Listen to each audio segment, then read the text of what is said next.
ವೀಕ್ಷಕರಿಗೆ ನಮಸ್ಕಾರ.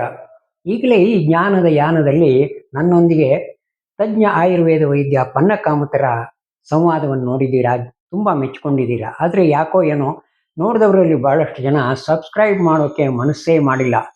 ನಿಮ್ಮ ಒಂದು ಸಬ್ಸ್ಕ್ರಿಪ್ಷನ್ ನಮಗೆ ತುಂಬ ಪ್ರೋತ್ಸಾಹ ನೀಡುತ್ತೆ. ದಯಮಾಡಿ ಈಗಲೇ ಈ ವಿಡಿಯೋ ಕೆಳಗಡೆ ಕಾಣುವಂಥ ಸಬ್ಸ್ಕ್ರೈಬ್ ಅನ್ನೋ ಬಟನ್ ಮೇಲೆ ದಯವಿಟ್ಟು ಒತ್ತಿ ಸಬ್ಸ್ಕ್ರೈಬ್ ಮಾಡಿಕೊಳ್ಳಿ. ಈ ವಿಡಿಯೋವನ್ನು ಕೊನೆ ತನಕ ನೋಡೋದಲ್ಲದೆ ಲೈಕ್ ಮಾಡಿ, ದಯವಿಟ್ಟು ನಿಮ್ಮೊಂದಿಗೆ ಶೇರ್ ಮಾಡಿಕೊಳ್ಳಿ.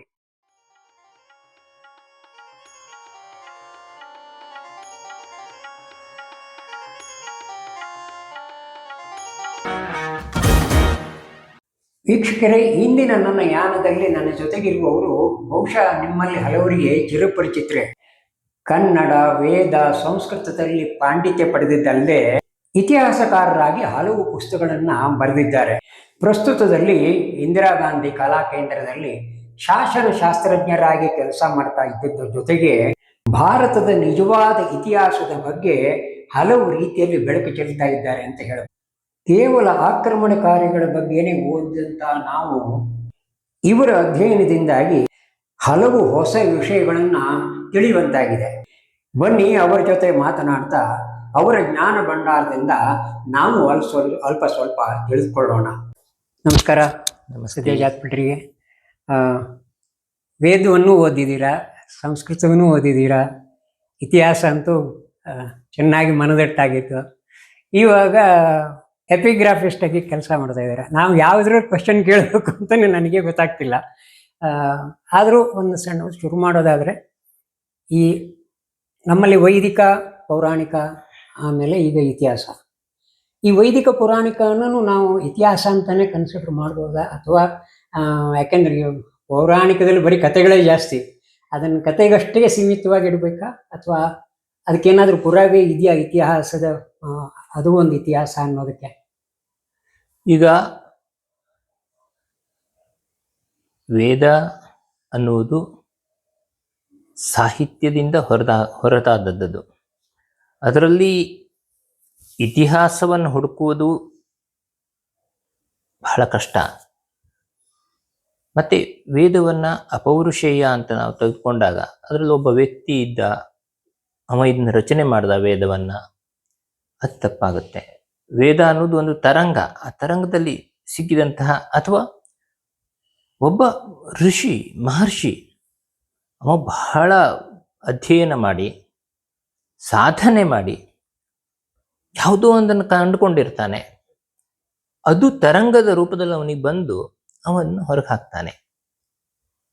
ಆದರೆ ಎಲ್ಲ ಮಂತ್ರಗಳು ಅದೇ ರೀತಿಯಲ್ಲಿ ಸಿಗ್ತವೆ ಅಂತ ಹೇಳಲಿಕ್ಕಾಗುವುದಿಲ್ಲ. ವೇದದಲ್ಲಿ ಸಹ ಇತಿಹಾಸದ ಅಂಶಗಳಿವೆ. ನಾನು ಹೇಳಿದರೆ ಕೆಲವರಿಗೆ ಬೇಸರ ಆಗ್ಬೋದು, ಆದರೆ ವೇದದ ಕೆಲವು ಯುದ್ಧದ ವಿವರಣೆಗಳು, ರಥದ ವಿವರಣೆಗಳು, ಚಕ್ರದ ವಿವರಣೆಗಳು, ಆಯುಧದ ವಿವರಣೆಗಳು ಸಿಗುವಾಗ, ಮತ್ತೆ ಯಜುರ್ವೇದದಲ್ಲಿ ನೀವು ಕಂಡುಕೊಂಡಂತೆ ರುದ್ರಾಧ್ಯಾಯದಲ್ಲಿ ನಮಕ ಮತ್ತು ಚಮಕ ಈ ಎರಡನ್ನೂ ನೀವು ಗಮನಿಸಿದರೆ, ಒಂದು ಆಡಳಿತ ವ್ಯವಸ್ಥೆ, ಒಂದು ವರ್ಗ, ಒಂದು ಜನಾಂಗ, ಇವರೆಲ್ಲ ಇದ್ದದ್ದು ತಿಳಿದು ಬರುತ್ತೆ. ಋಗ್ವೇದಕ್ಕೆ ಹೋದಾಗಲೂ, ಋಗ್ವೇದದಲ್ಲಿ ಈಗ ದಾಶರಾಜ ಯುದ್ಧ, ಸುದಾಸ ಮತ್ತು ಉಳಿದ 10 ಜನರ ಜೊತೆ ಯುದ್ಧ ಆಗುವಂಥದ್ದು, ಅವರೆಲ್ಲ ಸೋತು ಬೇರೆ ಕಡೆ ಹೋಗುವಂಥದ್ದು, ಈ ಕಡೆಯಿಂದ ವಿಶ್ವಾಮಿತ್ರರು ಅವರ ಈ ಸುದಾಸನ ಬೆಂಬಲಕ್ಕೆ ಬಂದು ನಿಲ್ಲುವಂಥದ್ದು, ಇದೆಲ್ಲ ಕಂಡುಬರುತ್ತೆ. ಮಂತ್ರ ರೂಪದಲ್ಲಿದ್ದರೂ ಬ್ರಾಹ್ಮಣಗಳ ಕಾಲಕ್ಕೆ ಆ ಮಂತ್ರವನ್ನೇ ಅವರು ಈ ರೀತಿಯಲ್ಲಿ ಕೊಟ್ಟರು, ಮೂಲದಲ್ಲಿ ಅದಿತ್ತು ಅಂತಾಗತ್ತೆ. ಹಾಗಾಗಿ ಇತಿಹಾಸ ಅನ್ನುವುದು ವೇದದಲ್ಲಿಯೂ ಸಿಗುತ್ತೆ. ಪುರಾಣ ಅಂತೂ ಇತಿಹಾಸವನ್ನು ಬಿಟ್ಟು ಪುರಾಣ ಇಲ್ಲ, ಪುರಾಣವನ್ನು ಬಿಟ್ಟು ಇತಿಹಾಸ ಹೇಳಲಿಕ್ಕೆ ಸಾಧ್ಯ ಇಲ್ಲ. ಇತಿಹಾಸ ಮುಂದುವರೆದುಕೊಂಡು ಬರುವುದೇ ಪುರಾಣದ ಆರಂಭದಿಂದ. ಪುರಾಣ ಎಲ್ಲಿಗೆ ಅಂತ್ಯ ಆಗುತ್ತೋ, ಪುರಾಣದ ಕಾಲ ಎಲ್ಲಿಗೆ ನಿಲ್ಲುತ್ತೋ, ಎಲ್ಲಿಗೆ ಮಹಾಭಾರತದ ಕಾಲ ನಿಲ್ಲುತ್ತೋ, ಮುಂದೆ ಅನೇಕ ಬೇರೆ ರಾಜವಂಶಗಳು ಬೆಳೆದು ಬರ್ತವೆ. ಗೋನಂದ, ಪ್ರದ್ಯೋತ, ಶಿಶುನಾಗ, ಆಂಧ್ರಭೃತ್ಯರು, ಶುಂಗ, ಮೌರ್ಯ, ನಂದ, ಹೀಗೆ ಭಾರತೀಯ ಕ್ಷಾತ್ರ ಪರಂಪರೆಯಲ್ಲಿ ಅನೇಕ ರಾಜರು ಮಹಾಭಾರತದ ನಂತರ ಬೆಳೆದುಕೊಂಡು ಬರ್ತಾರೆ. ಕುರುಕ್ಷೇತ್ರ ಯುದ್ಧದ ನಂತರ ಬಹಳ ದೀರ್ಘವಾಗಿ ಬೆಳ್ಕೊಂಡು ಬರ್ತಾರೆ. ಹಾಗಾಗಿ ವೇದಾಂಗಗಳು ಎಲ್ಲ ಒಂದು ಚಕ್ರ ಆಗಿರುವುದರಿಂದ ಇತಿಹಾಸ ಕೂಡ ಅದಕ್ಕೊಂದು ಕೊಂಡಿ ಆಗಿರುತ್ತೆ. ಆ ಇತಿಹಾಸ ಬೆಳೆದು ಬರುತ್ತೆ. ವೇದಕ್ಕೆ ಮತ್ತೆ ಕಾಲ ಅಂತ ಇಲ್ಲ. ನೀವು ವೇದಕ್ಕೆ ಕಾಲ ಅಂತ ಕೇಳಿದ್ರೆ ಈ ಕಾಲದಲ್ಲಿ ವೇದ ಆಯಿತು ಅಂತ ಹೇಳಲಿಕ್ಕಾಗೋದಿಲ್ಲ. ವೇದದಲ್ಲೇ ಬರುತ್ತೆ. ನಮೋ ವ್ರಾತಪದೇ ಅಂತ ಬರುತ್ತೆ. ವ್ರಾತ ಅಥವಾ ವ್ರಾತ್ಯರು ಆ ಕಾಲದಲ್ಲೂ ಇದ್ರು. ಅದೇ ಮುಂದೆ ಬೆಳೆದು ಬಂದು ಬೇರೆ ಬೇರೆ ವ್ರಾತ್ಯ ಪರಂಪರೆ ಬೆಳೆದು ಬಂತು. ಸೂತ ಪರಂಪರೆ ಬೆಳೆದು ಬಂತು. ಸೂತ ಪರಂಪರೆ ಇಡೀ ಪುರಾಣವನ್ನ ಪರಿಷ್ಕರಿಸಿ ಅದನ್ನ ನಮಗೆ ಬೇರೆ ರೀತಿಯಲ್ಲಿ ಮಾಡಿಕೊಡ್ತು.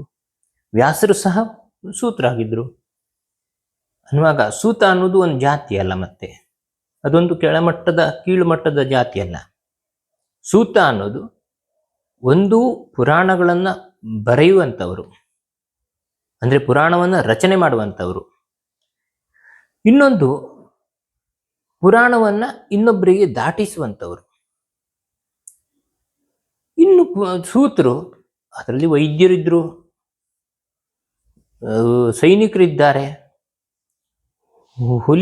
ಬಟ್ಟೆ ಹೊಲಿಯುವವ ಇದ್ರು, ಚರ್ಮ ಹೊಲಿಯುವವರಿದ್ರು. ಹೀಗೆ ಸೂತ ಪರಂಪರೆ ಎನ್ನುವುದೇ ಒಂದು ಪರಂಪರೆ. ಅದೊಂದು ಒಂದು ವರ್ಗವಾದ ಹಂಗಾದ್ರೆ ಹೌದು, ಅದೊಂದು ಜಾತಿ ಅಲ್ಲ, ಅದೊಂದು ವರ್ಗ.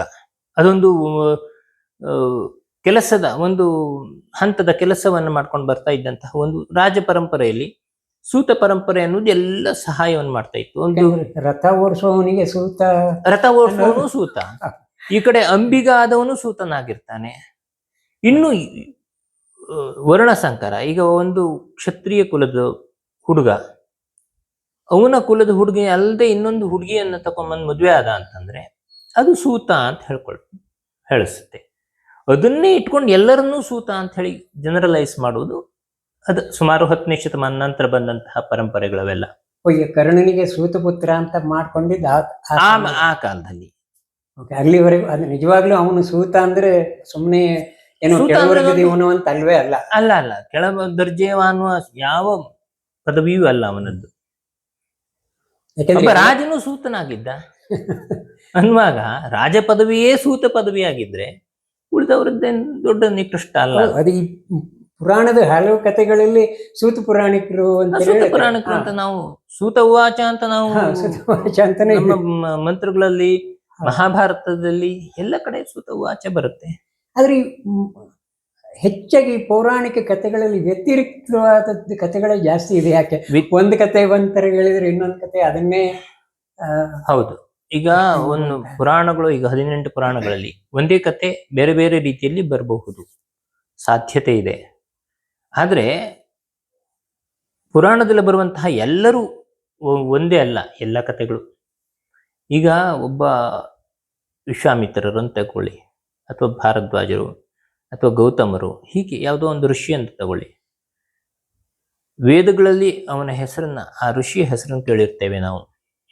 ಅಗಸ್ತ್ಯರನ್ನ ವೇದಗಳಲ್ಲೂ ಕೇಳಿರ್ತೇವೆ, ಪುರಾಣಗಳಲ್ಲೂ ಅವರೇ ಬರ್ತಾರೆ. ಅವಾಗ ವೇದ ಮತ್ತೆ ಪುರಾಣ ಎರಡು ಒಂದೇ ಕಾಲದ ಘಟ್ಟದಲ್ಲಿ ನಡೀತಾ ಅದೇ ಋಷಿ ಈ ರೀತಿ ಇದ್ನ, ಅಂತಹ ಜ್ಞಾನವನ್ನು ಹೊಂದಿದಂತಹ ಮಹಾಜ್ಞಾನಿಯಾದಂತಹ ಒಬ್ಬ ಮಹರ್ಷಿ, ಒಬ್ಬ ಸಾಧನೆ ಮಾಡಿ ಜಗತ್ತಿಗೆ ಬೋಧನೆ ಕೊಟ್ಟಂತಹ, ಜಗತ್ತಿಗೆ ಇಂತಹ ಒಂದು ಒಳ್ಳೆಯ ಜ್ಞಾನವನ್ನು ಕೊಟ್ಟ ಅಂತಹ ಮಹರ್ಷಿ ಪುರಾಣಕ್ಕೆ ಬಂದಾಗ ಒಂದು ಸಾಮಾನ್ಯ ಮನುಷ್ಯನಾಗಿ ಕಂಡುಕೊಳ್ತಾನೆ. ಇದು ಹೇಗೆ ಅಂತಂದ್ರೆ, ಭಾರತೀಯ ಪರಂಪರೆಯಲ್ಲಿ ಈಗ ನನ್ನ ತಂದೆಯ ತಂದೆ ಅವನ ಹೆಸರು ಒಂದೇ, ಅವನ ಮೊಮ್ಮಗನ ಹೆಸರು ಒಂದೇ. ಹೌದು, ನಮ್ಮಲ್ಲಿ ಅಜ್ಜನ ಹೆಸರಿಡುವಂಥದ್ದು ಮೊಮ್ಮಕ್ಕಳಿಗೆ ಇಡುವಂಥದ್ದು ಸಾಮಾನ್ಯ. ಅಥವಾ ಒಂದು ಹಿರಿಯ ಮಗನಿಗೋ ಯಾವ್ದಾದ್ರು ಒಬ್ಬ ಮಗನಿಗೆ, 3-4 ಜನ ಮಕ್ಕಳು ಇರ್ತಾ ಇದ್ರು, ಒಬ್ಬ ಮಗನಿಗೆ ಅವನ ಹೆಸರು. ಕೆಲವರಿಗೆ ಕರೆಯುವ ಹೆಸರು ಬೇರೆ ಇದ್ರು ಸಂಕಲ್ಪಕ್ಕೆ ಅಥವಾ ಇದಕ್ಕೆ ಎಲ್ಲ ಅದೇ ಹೆಸರಿರುತ್ತೆ, ತನ್ನ ವಂಶದ ಹೆಸರು ಇಟ್ಟಿರ್ತಾರೆ. ಇದು ಸಹ ಅದೇ ರೀತಿಯಲ್ಲಿ ಬಂದಿದೆ. ಹಿಂದೆಲ್ಲ ಏನಂದ್ರೆ ಅಂತೆವಾಸಿಗಳು ಅಂತ, ಗುರುವಿನ ಮನೆಯಲ್ಲಿಯೇ ಶಿಷ್ಯ ಇದ್ದುಕೊಂಡು ಕಲಿಯುವಂತ ವ್ಯವಸ್ಥೆ. ಗುರುವಿನ ಮನೆಯಲ್ಲೇ ಶಿಷ್ಯ ಇದ್ದುಕೊಂಡು ಕಲಿಯುತ್ತಾ ಇರಬೇಕಿದ್ರೆ ಆ ಗುರುವಿಗೂ ಆ ಶಿಷ್ಯ ಅನ್ನುವ ತನ್ನ ಮಕ್ಕಳ ಹಾಗೆ ಕಾಣಿಸಿಕೊಳ್ತಾನೆ, ಆ ಶಿಷ್ಯನಿಗೂ ತನ್ನ ತಂದೆಯ ರೀತಿಯಲ್ಲೇ ಗುರು ಕಾಣಿಸ್ಕೊಳ್ತಾನೆ. ಹಾಗಾಗಿ ಗುರುವಿನ ಹೆಸರನ್ನೇ ಶಿಷ್ಯ ಇಟ್ಕೊಂಡದ್ದು ಇದೆ. ಹಂಗಾಗಿ ಎಲ್ಲವುದು ಹೌದು. ಕನಸು ಮೇಲೋಗ್ರ ಈಗ ನಿಮ್ಗೆ ಬೇಕಾದಷ್ಟು ಈಗ ಇದರಲ್ಲಿ ಸುನಶೇಪನ ಕಥೆಯಲ್ಲಿ ಅವ ವಿಶ್ವಾಮಿತ್ರರ ಮಗನಾಗ್ಬಿಡ್ತಾನೆ. ಅವನಿಗೂ ಸಂಬಂಧವೇ ಇಲ್ಲ, ಅವನು ಇವರ ಮಗನೇ ಅಲ್ಲ. ಇನ್ನು ನಿಮ್ಗೆ ಎಷ್ಟೋ ಜನ ಋಷಿಗಳು ಇದನ್ನ ನೋಡಿದ್ರೆ ಋಗ್ವೇದದಲ್ಲಿ ಅವ್ರ ಪರಂಪರೆಯಲ್ಲಿ ಬಂದವರು ಎಲ್ಲರ ಹೆಸರನ್ನು ಅವ್ರು ಮುಂದೆ ಇಟ್ಕೊಂಡು ಬರ್ತಾರೆ. ಆ ಶಿಷ್ಯರು ಗುರುವಿನ ಹೆಸರನ್ನು ಇಟ್ಕೊಂಡು ಬಂದದ್ದು ಇದೆ. ಅಂದ್ರೆ ಅಂತಹ ಪರಂಪರೆ ನಮ್ಮಲ್ಲಿ ಬೆಳೆದು ಬಂದಿತ್ತು. ಮತ್ತೆ ಪುರಾಣ ಮತ್ತೆ ಇದು ವೇದಕ್ಕೆ ಹೋದಾಗ ಅದೇ ಋಷಿ ಇಲ್ಲೇ ಇದ್ರು ಅಂತ ಹೇಳಲಿಕ್ಕೆ ಸಾಧ್ಯ ಇಲ್ಲ. ಕಾಲಘಟ್ಟ ಬಹಳ ದೀರ್ಘವಾಗಿರಬಹುದು. ಆದ್ರೆ ಪುರಾಣದಲ್ಲಿ ಒಂದೇ ಕಥೆನೇ 2-3 ತರ ಆಗೋದಕ್ಕೆ ಒಂದೇ ಕತೆ 2-3 ತರ ಅಂದ್ರೆ ಕಾಲಘಟ್ಟದಲ್ಲಿ ಬದಲಾಗ್ತಾ ಬರುತ್ತೆ. ಭಾರತದಲ್ಲಿ 2 ಪರಂಪರೆ ಮತ್ತೆ ಬಂತು. ಒಂದು ಹಿಂದೂ ಪರಂಪರೆ ಒಂದಿದ್ರೆ, ಸನಾತನ ಪರಂಪರೆ ಒಂದು ಬೆಳೆದು ಬಂದಿದ್ದಿದ್ರೆ, ಅದರ ಕವಲಾಗಿ ಬೌದ್ಧ ಮತ್ತೆ ಜೈನ 2 ಮತಗಳು ಬೆಳೆದು ಬಂದವು. ಈ 2 ಮತಗಳು ಪೈಪೋಟಿಗೆ ಬಿದ್ದಾಗ ಈ ಮೂಲ ಕಥೆಗಳನ್ನ ಅವ್ರು ಬಳಸ್ಕೊಳ್ಳಿಕ್ಕೆ ಆರಂಭಿಸಿದರು. ಆಗ ವ್ಯತ್ಯಾಸ ಆಗ್ತಾ ಬಂತು. ಇನ್ನೊಂದು ಮೂಲ ಕಥೆಯಲ್ಲಿ ಪುರಾಣಗಳಲ್ಲಿ ಬರುವಂತಹ ಈಗ ರಾಮಾಯಣವೋ ಮಹಾಭಾರತವೋ ಅದ್ರ ಮೂಲ ಕಥೆಯಲ್ಲಿ ಬಂದಂಥದ್ದು ಅದು ಜನಸಾಮಾನ್ಯರಿಗೆ ಮುಟ್ಟುವಾಗ ಅಂದ್ರೆ ಅದು ಮೌಖಿಕ ಪರಂಪರೆಯಲ್ಲಿ ಬಂದ್ಬಿಡುತ್ತೆ. ನೀವು ಬರೆಯುವ ಪರಂಪರೆ ಇಲ್ಲ, ಮೌಖಿಕವಾಗಿ ಬಂತು. ಗುಪ್ತರ ಕಾಲದವರೆಗೂ ಮೌಖಿಕವಾಗಿ ಬಂತು.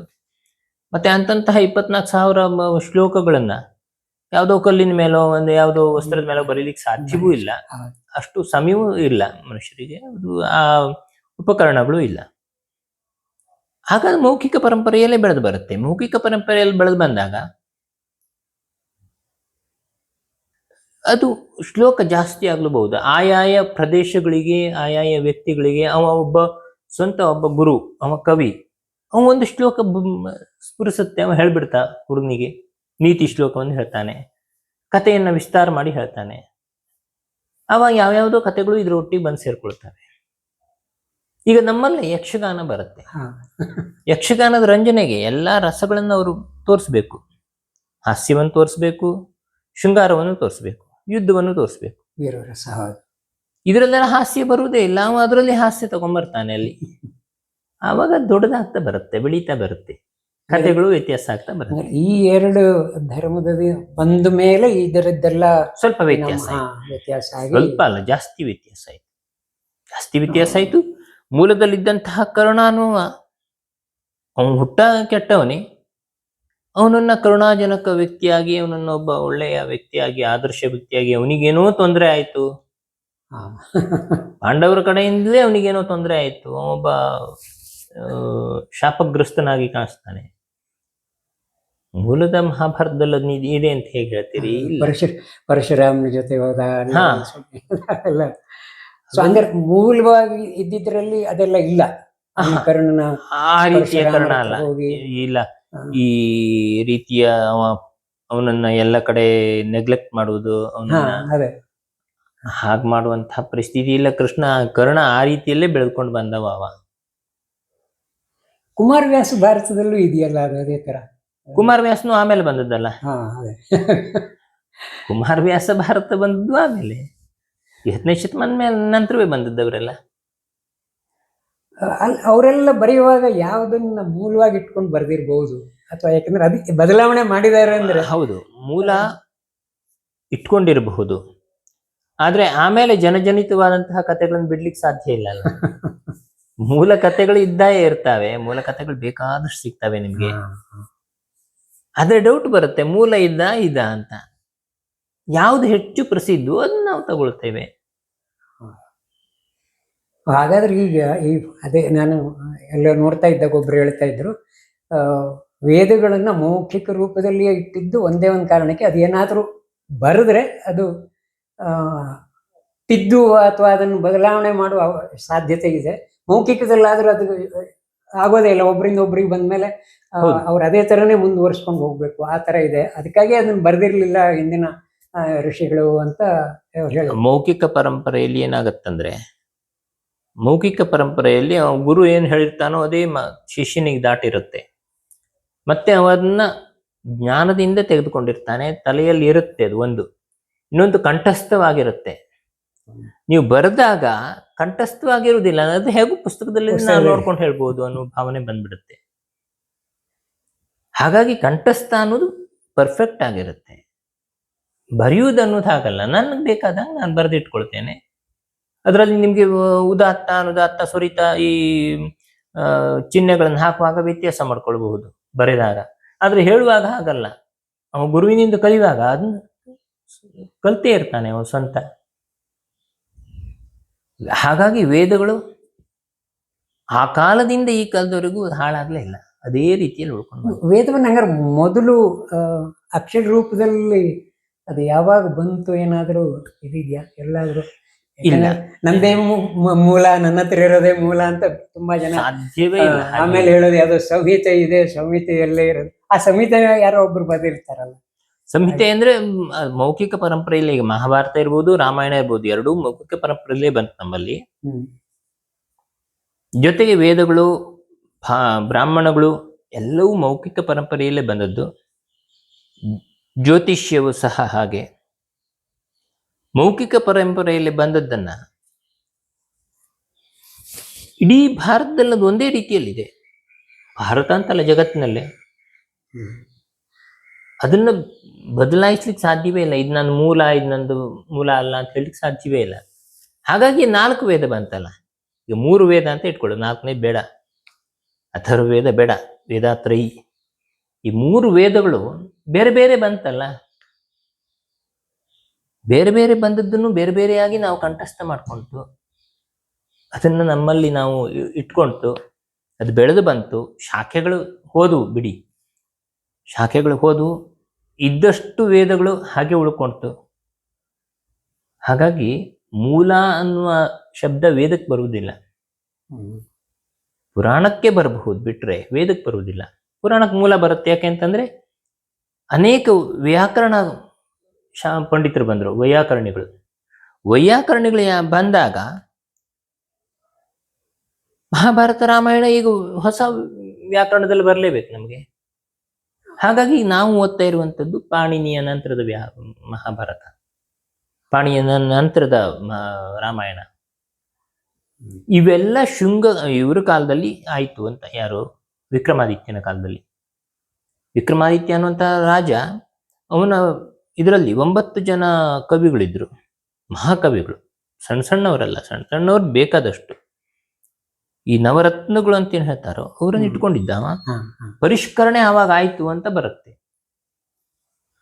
ಪರಿಷ್ಕರಣೆ ಆಗಿದ್ದ ಆವಾಗ ಈ ವೇದ, ಇದು ಪುರಾಣಗಳ ಪರಿಷ್ಕರಣೆ ಆವಾಗ ಆಯ್ತು ಅಂತ. ಹಾಗಾಗಿ ವಿಕ್ರಮಾದಿತ್ಯನ ಕಾಲದಲ್ಲಿ ಆವಾಗಲೇ ವರಾಹ ಮಿಹಿರರಿದ್ರು, ಕಾಳಿದಾಸ ಇದ್ದ,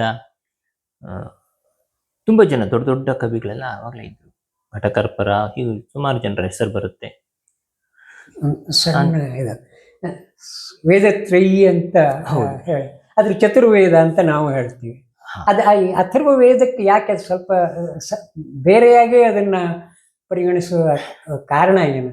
ಅಂದ್ರೆ ಈ ಸಾಮಾನ್ಯವಾಗಿ ಅಭ್ಯಾಸದಲ್ಲಾದ್ರೂ ಅಥರ್ವ ವೇದಿಗಳು ಅಂತ ನಾನು ಎಲ್ಲೂ ಕೇಳಿದ್ದಿಲ್ಲ. ಇಲ್ಲ, ಅಂದ್ರೆ ಅಥರ್ವ ವೇದ ಅನ್ನೋದು ಋಗ್ವೇದದ ಒಂದು ಭಾಗ ಅಷ್ಟೇ. ಋಗ್ವೇದದ ಒಂದು ಭಾಗ. ಋಗ್ವೇದದಲ್ಲಿ ಏನ್ ಹೇಳಿದ್ಯೋ ಅನೇಕ ವಿಷಯಗಳು ಅಥರ್ವವೇದದಲ್ಲೇ ಸಿಗುತ್ತೆ ನಿಮಗೆ. ಅಲ್ಲಿ ಏನ್ ಹೇಳಿದ್ಯೋ ಅದರ ವಿಸ್ತಾರವಾದ ರೂಪ ಈಗ ಮೌಂಜವಾನ್ ಅನ್ನೋದಲ್ಲಿ ಬರುತ್ತೆ. ಮೌಂಜವಾನ್ ಇಂಥದ್ದು ಹೆಸರುಗಳು ಬರ್ತವೆ ಅಲ್ಲಿ. ಕರ್ಕರಿ ಅಂತ ಒಂದು ಹೆಸರು ಬರುತ್ತೆ, ಒಂದು ವಾದನ, ಅದು ಆ ಕಾಲದಲ್ಲಿ ಇದ್ದಂಥದ್ದು. ಅದು ಋಗ್ವೇದದಲ್ಲೂ ಬರುತ್ತೆ. ಅದರ ವಿಸ್ತಾರ ರೂಪ ಅದನ್ನ ಯಾಕೆ ಉಪಯೋಗಿಸ್ತಿದ್ರು ಅನ್ನೋದು ನಿಮ್ಗೆ ಅಥರ್ವವೇದದಲ್ಲಿ ಸಿಗುತ್ತೆ. ಅನ್ನುವಾಗ ಪ್ರಮುಖವಾಗಿ 3 ವೇದ. ಅಥರ್ವ ಅನ್ನೋದು ಆಮೇಲೆ ಅಂಗೀರಸ ಮಹರ್ಷಿಗಳಿಂದ ಅಥರ್ವ ಬಂತು ಅನ್ನೋದು ಹೇಳಲಾಗತ್ತೆ. ಅಥರ್ವ ಅಂಗೀರಸ ಅಂತ. ಹಾಗಾಗಿ ಆ ಮೂಲದಲ್ಲಿದ್ದಂತಹ 3 ವೇದಗಳನ್ನು ನಾವು ತೆಗೆದುಕೊಳ್ತೇವೆ.